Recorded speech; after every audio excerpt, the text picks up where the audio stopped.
পবিত্র কোরআন মজিদের সূরা আম্বিয়া আপনি খুলে দেখেন, মহাগ্রন্থ আল কোরআনের সূরাগুলো আপনি একের পর একে সার্চ করেন, আপনি দেখবেন মহাগ্রন্থ আল কোরআনের মধ্যে আল্লাহ বলেন, ওয়াজকুর ফিল কিতাবি ইব্রাহিম ইন্নাহু কানা সিদ্দীকান নাবিয়্যা। তোমরা মহাগ্রন্থ আল কোরআনের মধ্যে নবী ইব্রাহিমের জীবনী চর্চা করো, ইব্রাহিমের জীবনী আলোচনা করো। তাহলে ইব্রাহিম আলাইহিস সালামের জীবনী আলোচনা করা, এটা কোরআন আমাদেরকে বৈধতা দিয়েছে। নবী ইব্রাহিমের জীবনী আলোচনা। আসুন পবিত্র কোরআন আরো বলেছে, ওয়াজকুর ফিল কিতাবি ইসমাঈল ইন্নাহু কানা সাদিকাল ওয়াদ। তোমরা ইসমাইলের জীবনী আলোচনা করো। কি ভাই শুনতেছেন? পবিত্র কোরআন মজিদে আল্লাহ বলেন, ওয়াজকুর ফিল কিতাবি মূসা ইন্নাহু কানা সিদ্দীকান ওয়া রাসূলান নাবিয়্যা। তোমরা মূসার জীবনী পড়ো। পবিত্র কোরআন বলেছে, ওয়াজকুর আবদানা জাকারিয়া। তোমরা নবী জাকারিয়ার জীবনী পড়ো। পবিত্র কোরআন মজিদ আল্লাহ পাক রব্বুল আলামিন বলেন, ওয়াজকুর আবদানা আইয়ুব। তোমরা নবী আইয়ুবের জীবনী আলোচনা করো। তাহলে নবী ইব্রাহিম, নবী ইসমাইল, নবী জাকারিয়া, কথা বলেন, নবী মূসা, ঠিক অনুরূপভাবে মহাগ্রন্থ আল কোরআনের যেই নবীদের জীবনী আল্লাহ তাআলা আমাদেরকে চর্চা করতে বলেছেন, এটা কি বেদাত? এখন আসুন কোরআন আমাদেরকে কি বলছে। পবিত্র কোরআন বলে দিচ্ছে, ওয়াজকুরু নি'মাতাল্লাহি আলাইকুম ইদ কুনতুম আ'দাআন ফাআল্লাফা বাইনা কুলুবিকুম। তোমরা তোমাদের উপরে আল্লাহর সবচেয়ে বড় যে নেয়ামত, নেয়ামতে উজমা, পৃথিবীর সবচেয়ে বড় নেয়ামত, যেই নেয়ামতের উপরে আল্লাহর পক্ষ থেকে তোমাদের প্রতি যে অনুগ্রহ, লাকাদ মান্নাল্লাহু আলাল মুমিনিন ইয বাআসা ফীকুম রাসূলা। তাদের মধ্যে আল্লাহ তাআলা একজন রাসূল পাঠিয়েছেন। সেই রাসূল পাঠিয়ে আল্লাহ তাআলা আমাদেরকে বলছেন যে আল্লাহ আমাদের উপরে দয়া করেছেন। তাহলে যেই নবীকে পাঠিয়ে আল্লাহ আমাদের উপরে দয়া করেছেন, সেই নবীকে আল্লাহ বলছেন, ওয়াজকুরু নি'মাতাল্লাহি আলাইকুম। তোমাদের উপরে সবচেয়ে বড় বৃহৎ নেয়ামত, সেটি হলেন আমার নবী। আমার নবী কে? আমার নবীর পরিচয় হলো এমন যে আমার নবী সাল্লাল্লাহু আলাইহি সাল্লাম যখন হিজরত করছেন, হিজরতের মুহূর্তে চতুর্দিকে কাফেররা যখন নবীকে বেষ্টন করল, প্রিয় নবী সাল্লাল্লাহু আলাইহি ওয়াসাল্লাম আল্লাহর কাছে বললেন যে আল্লাহ, আমি কিভাবে বের হব? আল্লাহ বলে দিলেন, নবী আপনার কোনো ভয় নাই, আমি তো আপনার সাথে আছি। হে নবী, আপনি ধুলো নিয়ে ছুঁড়ে মারুন, মাটির থেকে পাশের থেকে ধুলা নিয়ে নবী ছুঁড়ে মারার সাথে সাথে কাফেররা সব অন্ধ হয়ে গেল, ওদের দৃষ্টিশক্তি নষ্ট হয়ে গেল। নবী নিরাপদে বের হয়ে গেলেন। আমার আল্লাহ পথে নবীকে বলছেন, নবী ওই যে বালু নিক্ষেপ করেছিলেন, ধুলা নিক্ষেপ করেছিলেন, ওই হাতটা আপনার ছিল না, ওই হাতটা আমি আল্লাহর ছিল। ওয়ামা রামাইতা ইদ রামাইতা ওয়ালাকিন্নাল্লাহা রামা। কথা কি বুঝতে পারছেন? তাহলে আমার নবী সাল্লাল্লাহু আলাইহি ওয়াসাল্লামের আলোচনা, নবী ইব্রাহিমের আলোচনা যদি আমাদের কাছে বেদাত না হয়, আমার আল্লাহ বলছেন, ওয়া রাফা'না লাকা যিকরাক। হে নবী, আপনার আলোচনা সমস্ত নবী রাসূল জগতের সবকিছুর উপরে আমি করে দিয়েছি। অতএব সেই নবী সাল্লাল্লাহু আলাইহি সাল্লামের জীবনী নিয়ে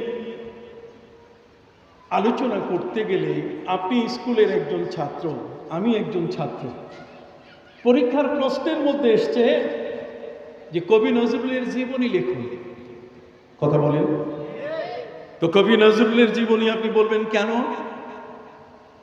এই কবি, এই মানুষটা নবী প্রেমিক ছিলেন। ওই মৌলবীরা দাওরায়ে হাদিসের বিশাল বড় বড় বুখারী শরীফ কাঁধে নিয়ে ক্লাসে যায়, আসা যাওয়া করে, নবীকে চিনে না। আর মাত্র মেট্রিক পাস করেন নাই এমন একজন বিশ্বকবি, জাতীয় কবি, তিনি ডাক দিয়ে বলছেন, তোরা দেখে যা আমিনা মায়ের কোলে, তোরা দেখে যা আমিনা মায়ের কোলে। পড়েন বাকিটা, মধু পূর্ণিমারি সেথা চাঁদও দুলে। কথা বলেন না? মেট্রিক পাস করে না এই মানুষটি নবীর প্রেম। নবীজি কিভাবে জন্ম নিলেন, তার জন্ম সম্পর্কে তিনি আমাদেরকে কি চমৎকার ধারণা দিলেন। আর ওই মৌলবী নিজের কাঁধের মধ্যে সহিহ বুখারী নিয়ে যাচ্ছে, মুসলিম, আবু দাউদ, তিরমিজি, ইবনে মাজাহ, সিয়াসিত্তা সহ হাদিসের অসংখ্য গ্রন্থ কাঁধে করে সে তার নিজের পাঠশালায় যায়, চর্চা করে, আসা যাওয়া করে, কিন্তু নবীর প্রেম তার চোখে পড়ে না। সবাই কি স্বর্ণ চিনে? সবাই কি ডায়মন্ড চিনে? কথা বলেন না? জোহরি চিনবে না। এদের সম্পর্কে আমি একটা ছোট উদাহরণ দেই। এক লোক, তার বাড়িতে অনেক অভাব। এটা একটা শুধু উদাহরণ, এটা কোনো কোরআন হাদিসের বিষয় নয়। সম্মানিত সুধী, সেই লোকটির বাড়িতে শুধু ঝগড়া। তার স্ত্রী বলে, তুমি কামাই করতে পারো না, উপার্জন করতে পারো না। ছেলেমেয়েরা বলে, বাবা, বারবার মায়ের সাথে তোমার ঝগড়া হয়, তুমি তো কিছুই করতে পারো না, আমাদের চাহিদা পূরণ করতে পারো না। ফিরিস্তারা এই লোকটার পক্ষ হয়ে আল্লাহর কাছে আবেদন করলো যে, আল্লাহ, এই লোকটার একটু ধনী বানাই দেন। কি আল্লাহ ধনী বানাইতে পারে কিনা? শুনতেছেন কি? অসংখ্য দলিল ইনশাল্লাহ আমি আপনাকে দেব আজকে আমার এই অল্প সময়ের মধ্যে, যদি আপনার ধৈর্য থাকে। সম্মানিত সুধী, ফিরিস্তারা আল্লাহর কাছে সুপারিশ করলেন, আল্লাহ, এই গরিব মানুষটাকে একটু ধনী বানাই দেন। আল্লাহ বলছেন, ওকে ধনী যদি বানাই দেই, ও তো নিবে না। ও ধনী হওয়ার জন্য যা দিব ও নিবে না, ও কপাল পড়া। ফিরিস্তারা বলছে যে, আল্লাহ একটু দেন না দেখি। ও রাস্তা দিয়ে আসতেছে, এখনো 10 হাত বাকি। তার আগে আল্লাহ তাআলা ফিরিস্তাদের বললেন, এই থলিটা সামনে রাখো, এটা রাখো, দেখো নেই কিনা। এটা 7 রাজার ধন, অসংখ্য গণিত স্বর্ণ, রূপ্য, মণিমুক্ত এর ভিতরে আছে। অতএব সে নিলে তো ধনী হয়ে যাবে, কিন্তু সে নিবে না। সম্মানিত সুধী, ওই লোকটা সেই স্বর্ণ মণিমুক্তা থলি আর কয় হাত বাকি? 10 হাত। 5 হাত আগায় আসছে। ফিরিস্তারা খুশিতে আত্মহারা হয়ে গেছেন। ফিরিস্তারা তারা মনে করছে এই গরিবটা আজকে কি হচ্ছে, ধনী হচ্ছে। কিন্তু ওই লোকটা 5 হাত বাকি আছে। এই সময় তার মাথার মধ্যে কি আসলো? তার মাথার মধ্যে আসলো, দেখি অন্ধ কেমনে হাঁটে। ওই তখন অন্ধের প্র্যাকটিস শুরু করছে। এই অন্ধের প্র্যাকটিস শুরু করতে যাইয়া থলি কি পার হয়ে গেছে। আল্লাহ বলছেন, দেখছো, আমি ওরে দিলাম আমার নিয়ামত, আর ওই সময় সে বেদাতের প্র্যাকটিস করে। কথা বলেন না? সে কিসের প্র্যাকটিস করে? তখন সে অন্ধের প্র্যাকটিস করে। তাহলে এই অন্ধের কাছে তো আমি আমার নিয়ামত দেই না। আপনি কি বুঝতে পারছেন বাবা? সম্মানিত সুধী বন্ধুরা, আমার প্রিয় নবী সাল্লাল্লাহু আলাইহি সাল্লাম, তিনি জগতের মধ্যে এসেছেন, তার জীবনী আলোচনা, এটা বেদাত, এটা আমাকে বুঝাবার ক্ষমতা পৃথিবীতে নাই কারো। আপনাকে বুঝাইতে পারবে? আমি মনে করি আপনাকে পারবে না। কারণ আপনি দলিল জানলেন যে পবিত্র কোরআন নবী ইব্রাহিমের জীবনী জানতে বলেছে। কথা বলেন। পবিত্র কোরআন নবী ইসমাইল, নবী মুসা, নবী জাকারিয়া, নবী ইয়াহিয়া, নবী আইয়ুব, এ সমস্ত মহান নবীদের জীবনী চর্চা করতে বলছেন। তাহলে এদের জীবনী যদি চর্চা করা যায়, তাহলে এদের সাইয়্যিদ যিনি, সাইয়্যিদুল আম্বিয়া ওয়াল মুরসালিন, সকল নবীর সর্দার যিনি, তার জীবনী কি আলোচনা হবে না? হাত উঁচু করে বলেন, হবে কিনা? আল্লাহু আকবার ইয়া রাসূল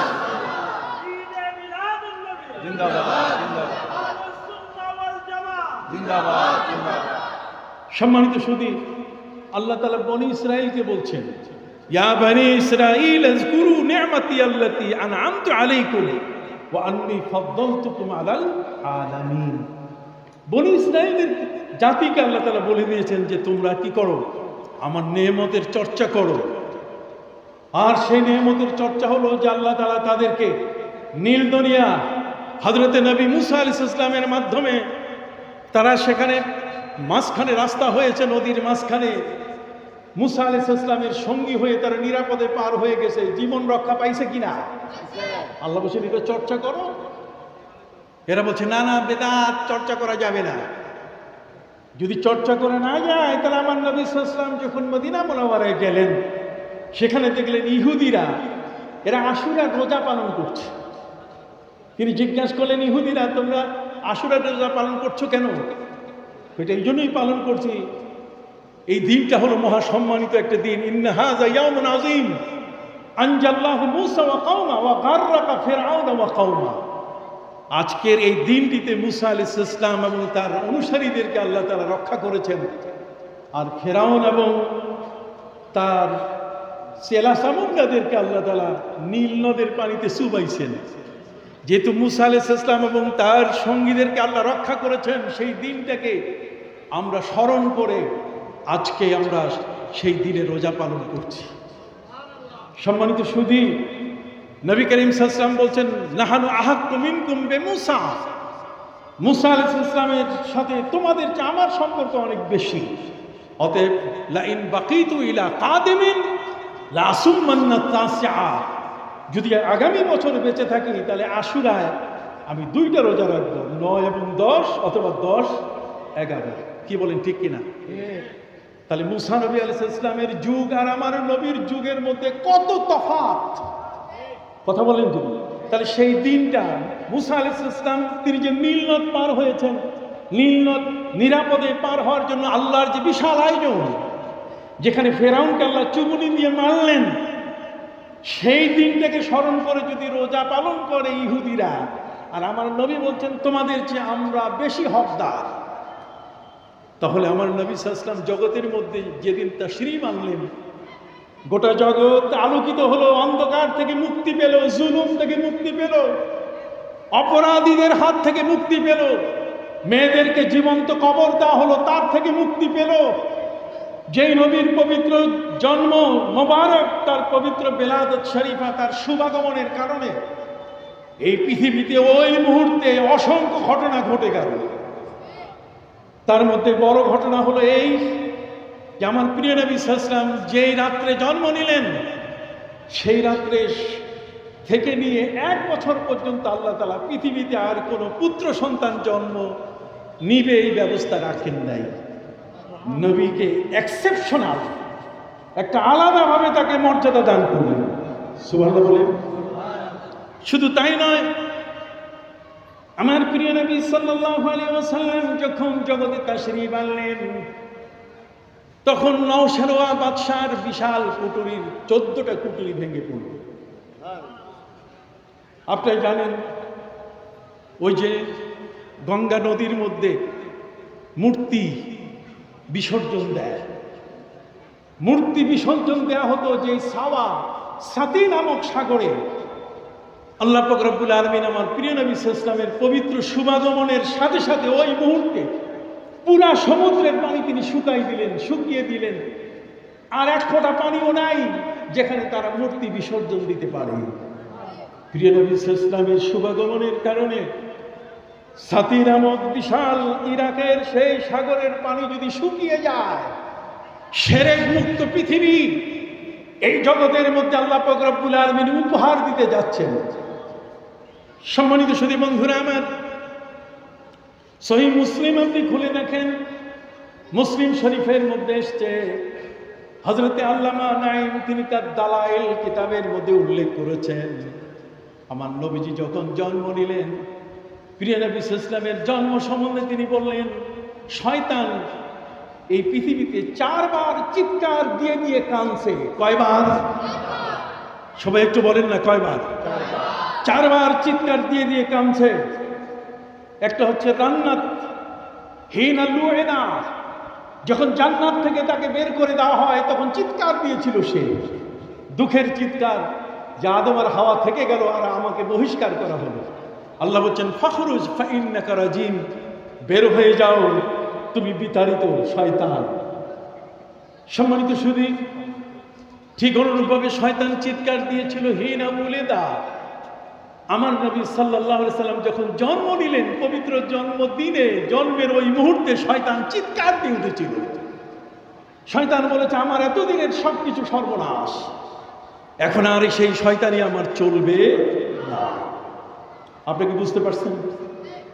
বন্ধুরা আমার, বিনয়ের সাথে আপনাদের কাছে বলতে চাই, আমার প্রিয় নবী সাল্লাল্লাহু আলাইহি সাল্লাম জগতের যিনি, যখন তিনি তাশরীফ আনলেন, আমার নবী সাল্লাল্লাহু আলাইহি সাল্লামের তাশরীফ, জন্ম নেওয়ার সাথে সাথে কাবা ঘর প্রিয় নবী সাল্লাল্লাহু আলাইহি সাল্লামের জন্মস্থানের দিকে ঝুঁকে পড়েছিল। তাহলে এগুলো কি ঘটনা না? আবার বলেন এগুলো ঘটনা কি না? কিন্তু আমরা অবাক হয়ে যাই, যারা মিলাদুন নবী সাল্লাল্লাহু আলাইহি সাল্লামকে অস্বীকার করে, মিলাদকে অস্বীকার করে, আমরা ঈদে মিলাদুন নবী সাল্লাল্লাহু আলাইহি সাল্লাম বলি, এই বিষয়টাকে যারা তুচ্ছ তাচ্ছিল্য করে, আমি তাদের কাছে প্রশ্ন তুলতে চাই। পবিত্র কোরআনে যেমন অসংখ্যবার এমনিতেই আল্লাহ তাআলা বলছেন কুল বিফাদলিল্লাহি ওয়া বিরাহমাতিহি ফাবিযালিকা ফালইফরাহু হুয়া খায়রুম মিম্মা ইয়াজমাউন। আল্লাহ বলছেন আল্লাহর উপহার, আল্লাহর রহমত নিয়ে তোমরা আনন্দ করো। মক্কা শরীফের রুসাইফায় একজন বড় মাপের সুফি সেখানে বাস করেন। এখন বর্তমান তিনি বেঁচে নাই, তার সন্তানরা বেঁচে আছে। আল্লামা মালিক আলাবী রাহমাতুল্লাহি আলাইহি, তিনি তার কিতাবের মধ্যে উল্লেখ করেছেন কুল বিফাদলিল্লাহি ওয়া বিরাহমাতিহি ফাবিযালিকা ফালইফরাহু। হে নবী, আপনি বলে দেন আল্লাহর ফজল, আল্লাহর উপহার আল কোরআন, আর আল্লাহর রহমত হলেন তার নবী। অতএব কোরআন আর নবী এই দুইটা পেয়েছো, পৃথিবীতে এই দুটো নেয়ামত আর কাউকে আমি দেই। ফালিয়াফরাহু, তোমরা আনন্দ করো। কি করো? আনন্দ। অতএব প্রিয় নবী সাল্লাল্লাহু আলাইহি সাল্লামের শুভাগমন, আজ ফজরের ওই শুভে সাদেকের সময় দিন আল্লাহর কাছে আবেদন করলো, নবীর আগমন দিনে হবে। আপনি দিন, আমরা দিন, দিনের মধ্যে আপনি দেন নবীকে। রাত বলল রাত আমাকে দেন, আমাকে নবী এই সময়ে আমাকে উপহার দেন। আল্লাহ তাআলা ব্যালেন্স করে রাত আর দিনের মাঝখানে ফজরের শুভে সাদেকে আমার নবীকে পাঠালেন। ওলামা ইকরাম তাদের কিতাবে বিস্তর লিখেছেন যে নবীজি যে রাতে এসেছেন সে রাতটা লাইলাতুল কদরের চেয়েও কোটি কোটি গুণে বেশি সম্মানিত। বাবা, কথাগুলো বোঝা যাচ্ছে? এই জন্য আমি আমার ভাইদের খেদমতে আরজ করতে চাই, মিলাদ শরীফ করা যাবে কিনা, আগে মিলাদ শরীফ করা যাবে কিনা প্রথমে আমরা জানি মিলাদ। ওরা বলছে মিলাদ নাই, আমরা বলবো মিলাদ নাই, মৌলুদ তো আছে। আপনার কথা না বললে হবে না। ওরা বলছে মিলাদ নাই, তাহলে কি আছে? মৌলুদ তো আছে, মৌলুদ আছে। আল্লাহ তাআলা কোরআনে বলছেন ওয়া আলাল মাউলুদি লাহু রিজকুহুন্না ওয়া কিসওয়াতুহুন্না। ওরা বলে কোরআনে নাই। তো কোরআনে মিলাদ তিনটা শব্দে উচ্চারণ হয়, মিলাদ, মাউলুদ, মাউলেদ। কথা কোন শব্দ কয়টা? তিনটা। তিনটা শব্দ। গ্রামের গঞ্জের মানুষ আগের দিনে তারা মৌলুদ শরীফ পড়ত এবং এই মৌলুদ শরীফের উপরে বই লেখা আছে। বর্তমানে মিলাদ শরীফ, মিলাদ নাই কার? বুঝেন নাই? যে যার তার মিলাদ নাই। মিলাদ মানে তার বাপ মায়ের পরিচয় নাই। কথা বুঝতে পারছেন? আজ বাংলাদেশ সহ সারা পৃথিবীতে বিভিন্ন বিশ্ববিদ্যালয়ে যারা লেখাপড়া করে আরবি বিভাগে, তাদের সার্টিফিকেটটা হাতে নিয়ে পড়তে বলবেন যে হুজুর আপনি একটু পড়েন দেখি, তর্জমা করেন। সেই সার্টিফিকেটের মধ্যে নামের পরে বাপের নাম, ঠিকানার পরে লেখা আছে তারিখুল মিলাদ, তার মানে জন্ম তারিখ। তাহলে মিলাদ শব্দ তাদের কিসে আছে? সার্টিফিকেটে আছে। আপনি কথা বলেন না কেন? তো মিলাদ যেহেতু সার্টিফিকেটে আছে, অথচ সে মিলাদ অস্বীকার করে, যেটা দিয়ে সে কামাই করে খায়, যেটা দিয়ে চাকরি হয়। জন্ম তারিখ যদি না হয় তাহলে কোনো ব্যক্তি চাকরি পাবে না। জন্ম তারিখ না হলে সে কোনোদিন অবসরে যাবে না। কথা বলেন, চাকুরি থেকে অবসরে যেতে গেলে, চাকুরি তার নেওয়ার মতো যোগ্যতা সৃষ্টি করতে গেলে তার হিসাব হবে কি দিয়ে? জন্ম তারিখ। তাহলে জন্ম তারিখটা গুরুত্বপূর্ণ কিনা? আপনি বলেন জন্ম তারিখ গুরুত্বপূর্ণ কিনা? এই জন্য জন্ম তারিখকে এড়াবার কোনো সুযোগ নেই। ভাই না আমার, পবিত্র কোরআন মজিদে এখন আসুন মিলাদ আছে কিনা? পবিত্র কোরআন মজিদে যদি বলো মিলাদ নাই, তো মৌলুদ আছে। কত কোন লা ইয়াজজি ওয়ালিদুন আন ওয়ালাদিহি ওয়ালা মাউলুদুন হুয়া জাজিন আন ওয়ালিদিহি শাইআ। কিয়ামতের মধ্যে ছোট্ট শিশু মৌলুদ, এ বাবা যদি অপরাধী হয় তার কাজে, সে কিছুই করতে পারবে না বাবার জন্য। তাহলে মৌলুদ মানে ছোট্ট শিশু। তো ছোট্ট শিশুর কথা তো কোরআনে আছে, মৌলুদ শরীফ পড়ি, তাতে আপত্তি কোথায়? এখন আসেন মিলাদের ঘটনা। হযরত ঈসা আলাইহিস সালাম বলেন, সালামুন আলাইয়া ইয়াওমা উলিদতু ওয়া ইয়াওমা আমুতু ওয়া ইয়াওমা উবআসু হাইয়া। তিনি বলছেন আমার জন্ম দিবসের উপরে শান্তি বর্ষিত হোক। তাহলে জন্ম দিবসের উপরে শান্তি বর্ষিত হোক, জন্ম দিবস আছে কিনা? তাহলে উলিদতু উনি বললেন কিভাবে? কথা বুঝতে পারছেন? উলিদতু মানে যেদিন আমি জন্মগ্রহণ করেছি। আসুন জন্মদিনের গুরুত্ব কতটুকু। আমার নবী সাল্লাল্লাহু আলাইহি ওয়াসাল্লামকে প্রশ্ন করা হয়েছে, সহিহ বুখারী খুলে দেখেন, মুসলিম খুলে দেখেন, সিয়াসিত্তার কিতাবগুলো খুলে দেখেন, আপনি অবাক হয়ে যাবেন। আমার নবীকে জিজ্ঞাসা করা হয়েছে, সুয়েলা রাসূলুল্লাহ সাল্লাল্লাহু আলাইহি ওয়াসাল্লাম আনিস সাওমি ফি ইয়াউমিল ইসনাইন।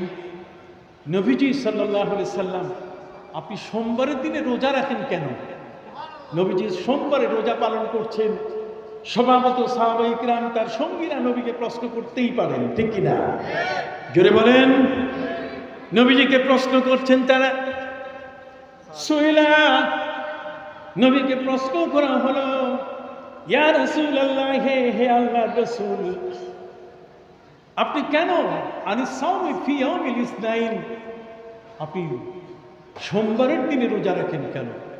নবীকে তারা বৃহস্পতিবারের রোজা সম্বন্ধে জিজ্ঞাসা করে নাই, বুধবারের রোজা সম্বন্ধে জিজ্ঞাসা করে নাই, মঙ্গলবারের রোজা সম্বন্ধে জিজ্ঞাসা করেন নাই, তারা শনিবার এবং শুক্রবারের রোজা সম্বন্ধে জিজ্ঞাসা করেন নাই। বরং নবীজিকে তারা প্রশ্ন করেছেন, আনিস সাওমি ফি ইয়াউমিল ইসনাইন, সোমবারে আপনি রোজা রাখেন কেন? প্রিয় নবী সাল্লাল্লাহু আলাইহি সাল্লাম উত্তর দিলেন, ফিহি উলিদতু, আমি ওদিন জন্ম নিয়েছি।